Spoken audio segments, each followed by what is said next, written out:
Podríamos decir que es una tradición aquí en la Feria del Libro tener en el auditorio de Tigmas a Diego Golombek. Digo una tradición porque si pienso la cantidad de veces que te hemos invitado y siempre ha dicho que sí, inexplicablemente siempre ha dicho que sí, a participar en una de las entrevistas nuestras, ya son varios años aquí. Y cada vez que hablamos con Diego Golombek aprendemos algo nuevo de educación, de ciencia, de neurobiología, de un montón de cosas. Hemos hablado desde cómo se hace un asado hasta cómo son las neuronas de Dios. Ese es el libros. Esta charla en particular se enmarca dentro del ciclo que Tigmas organiza con la Universidad de San Andrés, con UDESA, un ciclo que hemos armado con Ariel Urcola y que comenzó ayer o antes de ayer y que va a seguir durante toda la feria. Diego, un placer verte de nuevo aquí en el auditorio de Tigmas. Muchas gracias, Pato. Sí, una sana costumbre. Yo sospecho que a esta altura la Fundación El Libro se junta cuando termina la feria y dice lo primero que ponemos es una charla entre nosotros, después ponen el resto del programa, así unos escritorzuelos que vienen, pero lo importante es esta charla, ¿no? Bueno, hablemos de las buenas ideas, porque si esta charla es una buena idea de la Fundación, nosotros podemos hablar de eso. Diego sacó un nuevo libro, raro, porque es como, siempre pienso en gente como Diego Golombek cuando duerme, pero sacó un nuevo libro que se llama La ciencia de las buenas ideas.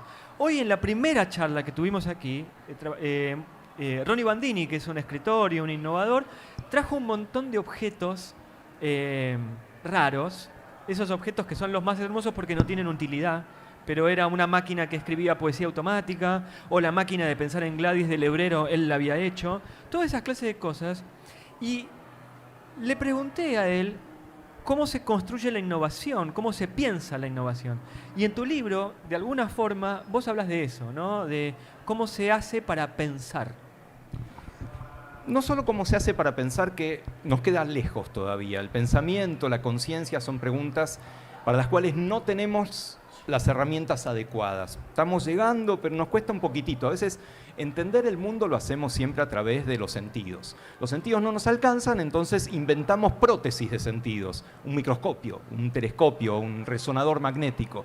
Para el pensamiento todavía no tenemos esa prótesis, pero nos estamos acercando. Lo que sí podemos ver es qué pasa con ciertas ideas, más que el pensamiento en general.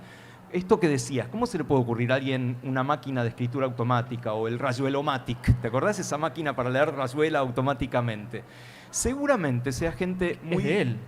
Es de él. Es de Ronnie Bandini. Sí. Seguramente sea gente muy obsesionada con un tema, que está permanentemente manos a la obra, cabeza a la obra, pies a la obra, y en algún momento se permiten correrse, ¿no? Es lo que te pasa, nos pasa a todos. Eso es lo interesante, que no hay genios y genias de las ideas, todos tenemos buenas ideas, y la receta principal es trabajo, trabajo, trabajo, disrupción. Entonces vos trabajás, te obsesionás, te apasionás con un tema y te permitís correrte, te permitís ir a tomar algo con los amigos, ir a darte un baño de bosque, como dicen los japoneses, dormir, darte una ducha, y tal vez en ese momento te parece que no sucede nada con el cerebro, por el contrario, se están asociando los conceptos que obtuviste durante todo ese trabajo tan intenso. Entonces es una receta absolutamente aplicable y tiene evidencia. Por eso el libro es La ciencia de las buenas ideas. Experimentos que te muestran que con esta receta y varias otras sí se te pueden ocurrir cosas. ¿Cómo se maneja con el error uno? El científico sabemos que al error lo utiliza. En el aula, los docentes solemos decir el error es una oportunidad de aprendizaje. Y lo digo así porque el año pasado en una charla que tuvimos en México, un director de un colegio me dijo: yo no estoy tan seguro de que todavía lo tomemos como una oportunidad de aprendizaje. Al error lo marcamos como error. ¿Y los científicos? Por supuesto que sí, estamos esperando, agazapados, esperando el error del competidor, porque es un poco, así avanza la ciencia, ¿no? La ciencia suele tener cuestiones más bien efímeras hasta que te das cuenta de que la pifiaste o que la pifió otro y podés encontrar un hueco para una nueva idea, un nuevo experimento. Al mismo tiempo que estoy de acuerdo contigo en esto de que el error sirve para avanzar, también hay una tendencia que habrás notado reciente del elogio del error, el elogio excesivo, desmesurado del fracaso, ¿no? Compañeros míos, colegas míos que hacen reuniones para contarse lo bien que fracasaron, ¿no? No sé si es tan sano esto. Al mismo tiempo, el otro mito, ¿no? El mito de que para lograr algo tenés que salir de la zona de confort. Minga, si encontraste una zona de confort, un sillón que te gusta, un lugar de trabajo que te gusta, aprovechalo, no salgas de ahí, porque ahí también puedes llegar a tener ideas. Pero volviendo a la pregunta, la ciencia avanza de a errores, la ciencia avanza de a preguntas, no de respuestas, y cuando ves esa pregunta, no se cierra con una respuesta, se cierra con un error, con otra pregunta, con una modificación ligera de las condiciones del experimento, y realmente es la forma del método científico. Como bien decís, sospecho, no soy experto en educación obligatoria, en educación formal, pero sospecho que no está tan presente esta mirada de avanzar, discutir, consensuar fenómenos como ocurre en la ciencia, que eso ocurra en el aula. Creo que sería bastante sano. En alguna de las charlas que nosotros hicimos en este tiempo hablamos sobre las vacunas. Sobre todo fue en época de pandemia y fue una charla por Zoom, porque estábamos en época de pandemia, y vos hablabas sobre cómo nosotros, la gente, el vulgo, podía ver la incertidumbre con la que avanzaba la ciencia. Ahora, a pesar de esa incertidumbre, uno sabe que hay un proceso y que las vacunas duraban una serie de etapas y que esas etapas se respetan a lo largo del tiempo, que a lo sumo lo que sucedió fue que se acortó durante la pandemia para llegar a la vacuna más rápido. Ahora, ¿cómo se hace para innovar si ya hay un proceso? Varias cosas. Primero, ¿de dónde salen las vacunas? ¿No? La historia de las vacunas es la historia del método científico. Una persona que vio que aquellos que manipulaban vacas con viruela vacuna no se enfermaban de viruela humana. ¿Sí? Jenner, ¿sí? Edward Jenner en Inglaterra. Entonces dijo, entonces ¿habrá algo en las vacas que protege de enfermarnos de otra cosa? Y eso fue lo que hizo, agarró pus de vacas y la inyectó en un niño cuya consecuencia nadie sabe qué sucedió con ese niño, eso no está en los libros de ciencia. No, se curó el pibe. Entró en fiebre durante varios días y después se curó. O sea, fue una observación y después aplicar método. Me parece extraordinario y tendríamos que contarle un poco eso. De ahí viene la palabra vacuna, no viene de vaca.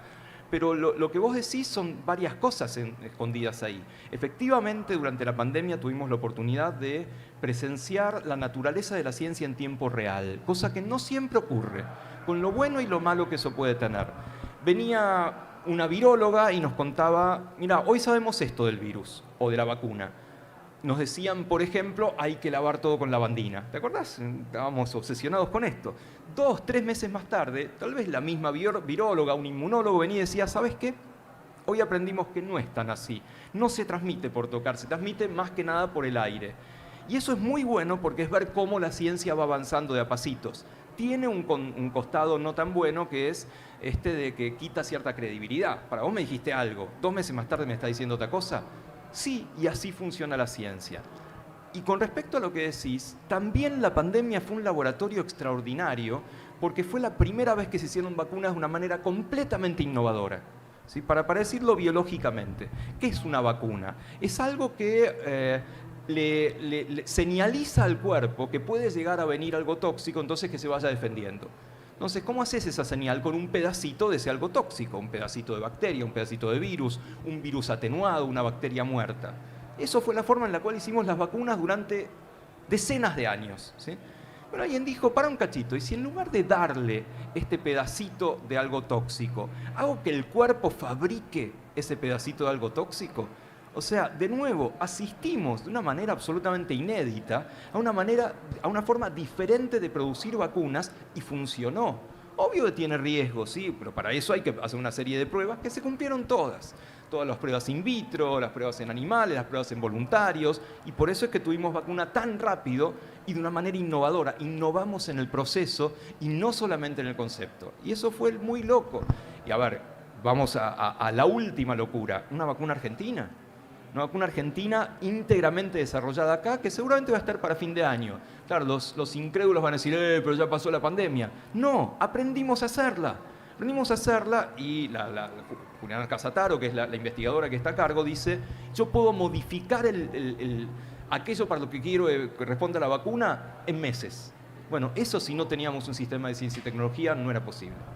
¿Se innova en el proceso, se innova en diseño, se innova en el resultado? ¿Qué es lo que marca la innovación?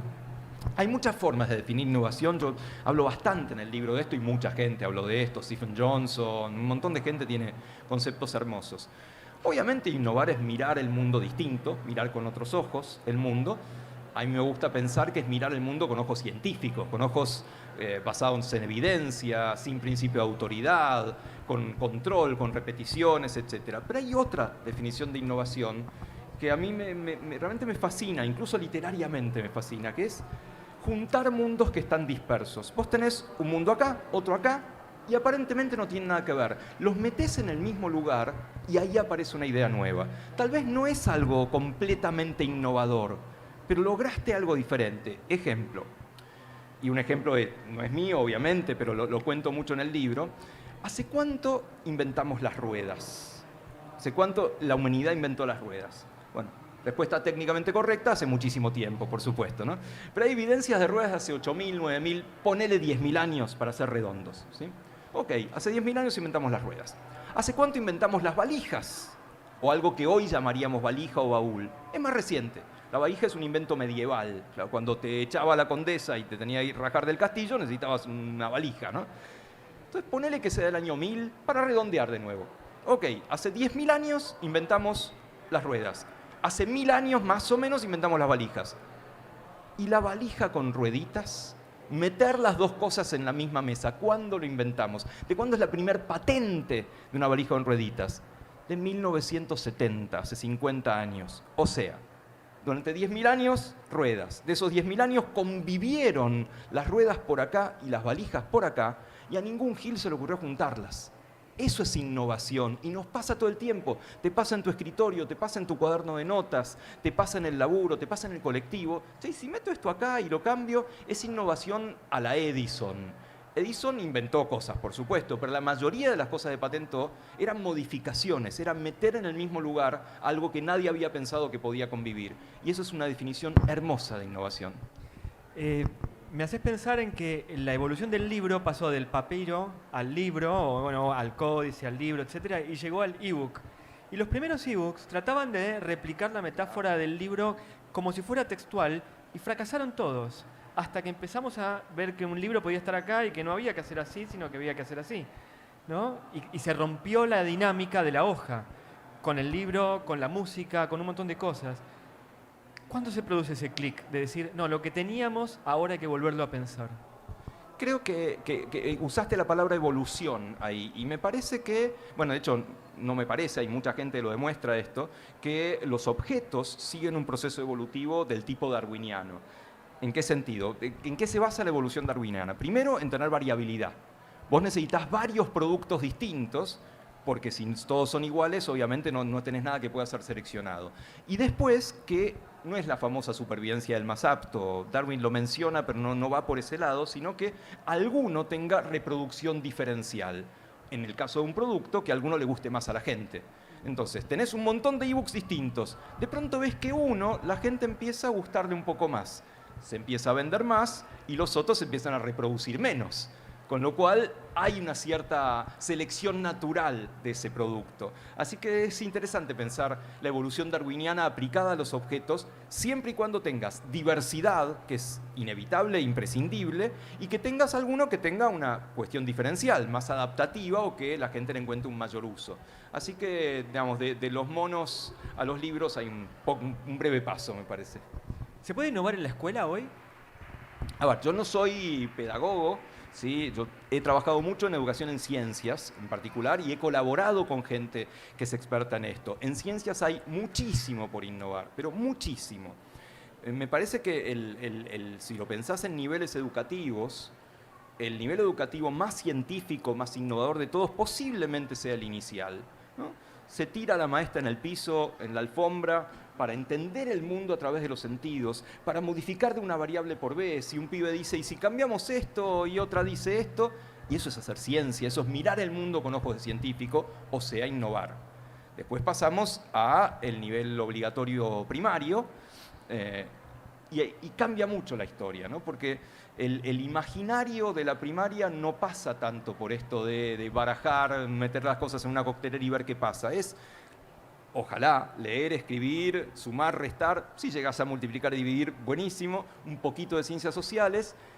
Y la mirada de las ciencias naturales muy relegada cuantitativamente.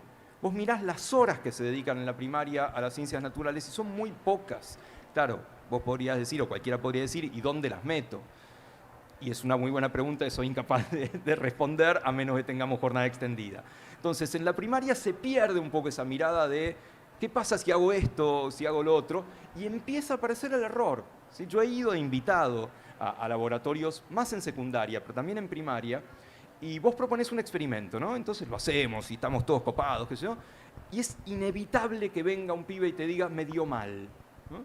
Y no te dio mal, te dio lo que te dio. Ahora discutamos por qué te dio eso. No te dio lo que esperabas. Y eso en la historia de la ciencia ha sido el origen de un montón de descubrimientos. Entonces, la primaria cuantitativamente falla un poco. La secundaria tiene tal vez otro problema, la compartimentalización de la ciencia. La ciencia se vuelve extremadamente disciplinar. Tenés la física, la química, la matemática, la biología, y allá en la vereda de recontra enfrente, la literatura, la historia, las ciencias sociales. Y está bien, más adelante es posible que vos te vuelvas a encontrar con esta división disciplinaria, pero me parece que es el momento ideal para tratar de integrar un poco esta mirada de la naturaleza, esto de entender cómo funciona la naturaleza de una manera un poco más integrada que claramente no ocurre en la secundaria y tampoco ocurre de manera muy experimental. Las ciencias naturales, cuando digo ciencias, me refiero a ciencias naturales, pues no puedo hablar de sociales, requieren una mirada experimental. Después podemos hacer abstracciones, podemos hacer consensos, podemos hacer teorías completas, pero si vos no tenés la oportunidad de experimentar, no estás haciendo ciencias naturales. ¿Cuál es la respuesta a esto? No tengo laboratorio, no tengo ultracentrífuga. No importa la cantidad de cosas que podés hacer con materiales de todos los días, que la verdad que los profes y las profes hacen cosas extraordinarias en la escuela. Bueno, ese es el camino para innovar en ciencias naturales. Con el resto de la escuela no te puedo hablar, pero en ciencias naturales va por ahí. Ciencias naturales o ciencias exactas, pero en ciencias sociales o en literatura sucede lo mismo. Y voy a contar como nota al pie un ejemplo mío, porque fue un problema mío. Ariel Magnus sacó un libro muy bueno que se llama La cuadratura del círculo, donde analiza letras de música de Los Redonditos de Ricota. Y el análisis que hace es un análisis bastante marginal o lateral o delirante, no sé. Y estoy poniendo frases que no van, ¿eh? Y yo le dije, ¿por qué buscabas analizarlos al revés? ¿Por qué los buscabas analizar por el error? Me dijo, ¿cómo es un error? Es un análisis, ¿no? Es un poco lo que contabas de los chicos. Es muy buen ejemplo porque, a ver, letras de los redondos o letras de divididos parecen patas arriba, ¿no? ¿Y por qué? Porque ¿quién dice que están patas arriba? Sí, obviamente le vas a poder encontrar metáforas, analogías por todos lados, pero ahí vale la experiencia, al igual que en las ciencias naturales. ¿Cómo elegiste la escuela de tus hijos? Que eran vecinos míos. Yo me los cruzaba a las mañanas. Y como siempre digo, desde hace muchos años de entrevistas que hacemos, Pato es la persona que va leyendo por la calle. ¿Sí? Yo no entiendo cómo no se cruza con todo el mundo porque va así caminando con un libro. Así que ahí te cruzaba por la calle Serrano, etc. El jardín y la primaria fue por proximidad. Fue por proximidad y afortunadamente salió muy bien. Salió muy bien porque fueron excelentes escuelas las dos. Tanto el inicial como el primario. El secundario, la decisión era sin duda que fuera una escuela pública y eligieron ellos, definitivamente eligieron ellos. Para mi gran sorpresa, eligieron el colegio a donde yo no fui, así que iniciaron una saga. Para mi gran sorpresa porque no me imaginaba, en mi imaginario no estaba el Buenos Aires para mis hijos por distancia, por esfuerzo, por un montón de cosas, y la pasaron bomba. El mayor ya egresó, el otro está en segundo año, pero la pasaron muy bien, realmente lo disfrutaron, con lo cual me admira muchísimo su decisión. ¿Y cómo elegiste vos tu carrera? ¿Cómo hiciste tu...? Por ahí son preguntas personales, pero a lo largo de los años nos hemos visto tantas veces y nunca te pregunté sobre tu decisión de ir a la universidad o a qué carrera y cómo. La respuesta es muy sencilla, ni idea. De hecho, no sé por qué me metí en una carrera científica, yo venía por otro lado, yo trabajaba en periodismo desde los 15 años, había respondido un aviso en un diario, en el Buenos Aires Herald, para ser cronista deportivo y los muy insensatos me tomaron.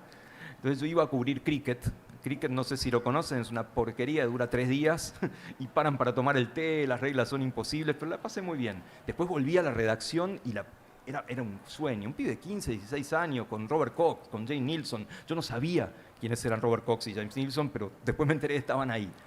Después seguí haciendo humanidades, periodismo, literatura, música, teatro. Diego, nosotros lo conocemos por los libros de divulgación científica, pero es un reescritor.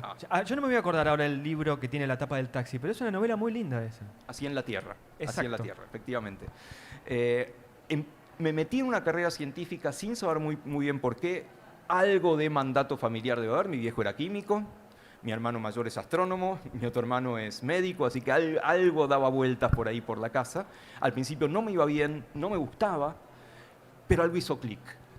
Yo entré hace muchos años a la facultad y era un plan muy viejo, era el plan del típico naturalista, la biología.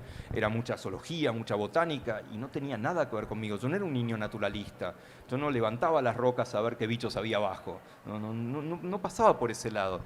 Pero en algún momento apareció lo funcional, apareció el cerebro, apareció el tiempo en la mitad de la carrera y desde entonces me dedico a eso, al tiempo dentro del cerebro. Y lo que más me causa placer y orgullo es que pude juntar los dos mundos. Seguí haciendo ciencia, pero pude meter en la ciencia también estos intereses anteriores del periodismo, de la literatura, del teatro, para, además de hacer ciencia, contarla. Así que la verdad que es una linda historia, como me la cuento a mí mismo al menos. En la tradición de científicos que hacen divulgación, estás vos, está Paenza en la parte de la matemática, hay 2 o 3 figuras más, pero son figuras también mediáticas. Uno ve primero la cantidad de gente que hay acá y luego está toda la gente que se frena, que te mira, saca una foto. ¿Cómo es la relación con el público no especializado? Es maravillosa, de un respeto, de un cariño extraordinario. Me pasa muchas veces que hay pibes, no sé cuánto creerles, que me dicen que influí mucho en su elección de carrera científica. El problema últimamente es que no son tan pibes. Gente mayor me viene a decir, yo cuando era chico te veía y por eso... No me jodas, no, pará. Así que hay algo raro por ahí. Eso es hermoso. También me ha pasado, por ejemplo, estar caminando por algún lado y escuchar que dos se hablan uno al otro y dicen, ese es el que hace de científico en la tele. ¿No? Bueno, además de hacer de científico en la tele, a veces soy científico en la vida real. Es maravilloso. Realmente yo elegí una forma de contar ciencia, no original, no la inventé, ni mucho menos, que no es contar noticias de la ciencia, no hago periodismo, lo hice mucho tiempo, sino contar historias. Contar historias donde lo primero es el rigor, ¿no? Que el rigor científico esté asegurado, porque lo buscaste, porque hablaste con expertos, lo que fuera. Pero una vez que el rigor esté asegurado, que todo valga, ¿no? Usar, si es literatura, usar metáforas, analogías, ficción, personajes. Si es tele, hacer tele. Si es radio, hacer cositas y juegos de radio. Y eso me parece que es lo que más funciona para contar la ciencia. Bajar un poco las defensas de que alguien cuando le vas a decir que te voy a hablar de ciencia, inmediatamente pone la armadura. Primero, yo no te voy a hablar de ciencias, te voy a hablar de deporte, te voy a hablar de música, te voy a hablar de cocina, te voy a hablar de sexo, te voy a hablar de religión y toda la ciencia que viene atrás. Para mí es un método infalible y lo aprendí, entre otros, de Adrián Paenza, tremendo divulgador y tremenda persona, y de muchos otros que son mis ídolos, y la verdad es que funciona. Te hago 2 preguntas más. Por un lado, el científico, el divulgador, el periodista, pero también el político. Y no me refiero a un funcionario, sino el tipo que hace política desde la ciencia. Vos sos un tipo muy comprometido desde ese lugar y en los años del Ministerio de Ciencia y Tecnología y el C3, vos estuviste muy presente ahí. Me parece que es un rol del científico comprometerse con lo que pueda. No tenés por qué llegar a ser funcionario, pero claramente estás dentro de un sistema. No estás aislado, estás en un sistema que en Argentina particularmente tiene un rol indelegable el Estado. ¿Sí? Cuando decimos queremos llegar a tal porcentaje de inversión en el PBI, a ver, nos imaginamos que es el Estado, en muchos países el Estado y el mundo privado. En Argentina el Estado es el que nos permite hacer ciencia, o sea, la gente. Con lo cual tenemos que comprometernos muy fuertemente con esto. Y además hay que convencer a ese Estado y ese sistema científico de que ciertos elementos que no tradicionalmente son considerados parte del sistema son fundamentales. Por ejemplo, contar la ciencia. Entonces, si hay un Ministerio de Ciencia, claramente tiene que haber un área del Ministerio de Ciencia que se ocupe de contarla, de mostrar a sus científicos y científicas. O en un Ministerio de Educación, lo mismo, esto que hablábamos de cómo llevar la ciencia a la escuela, bueno, eso también el Estado tiene ese rol. Y me parece que los científicos somos una parte importantísima de hacer esas cosas. También están los comunicadores, ni que hablar docentes, ni que hablar pedagogos y pedagogas, pero los científicos tenemos que ser parte del sistema. Contar lo que hacemos tiene que ser parte de lo que hacemos. Gestionar lo que hacemos tiene que ser parte de lo que hacemos. No te digo que sea full time, no te digo que dediques necesariamente tu vida a eso. Yo me dedico mucho a eso porque me causa mucho placer, pero un poquitito tenés que hacerlo, es parte de tu trabajo. Y si no lo haces, me parece que tu trabajo está hecho a medias. Y cuando aparece, por ejemplo, noticias sobre el dinero que gasta CONICET en investigaciones que a priori parecen innecesarias o superfluas, ¿cómo se explica la utilidad que tienen?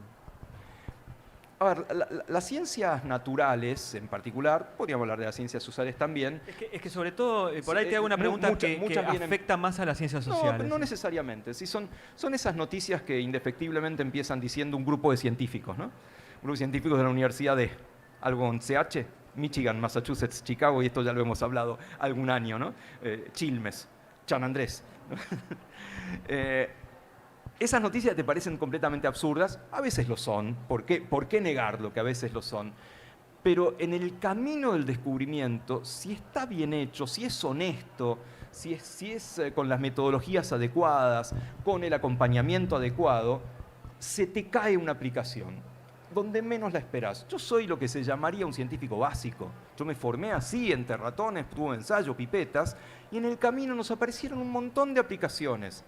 Aplicaciones que tienen que ver con la sincronización, con el jet lag, con el trabajo en turnos, con el sueño de la gente. Y si yo no hubiera recorrido ese camino, no sé si aparecían esas aplicaciones. Yo me decía, no, yo lo que quiero hacer es curar los problemas del sueño. No sé si hubiera llegado, no es que esté curándolos, pero me parece que el camino no es el correcto, pero el camino más intenso, más rico, es hacerte buenas preguntas y ser muy honesto en ese recorrido. Si vos lo haces bien, se te caen aplicaciones donde menos lo esperás. ¿Leíste la nueva de Fuenquinos? No, Patricio sabe que soy fanático de Fuenquinos, estoy ahí esperando y ahí la voy a ir a buscar seguramente. Diego, muchas gracias por haber estado aquí en el auditorio de TICMAS. Gracias, Patricio, muchas gracias a todos.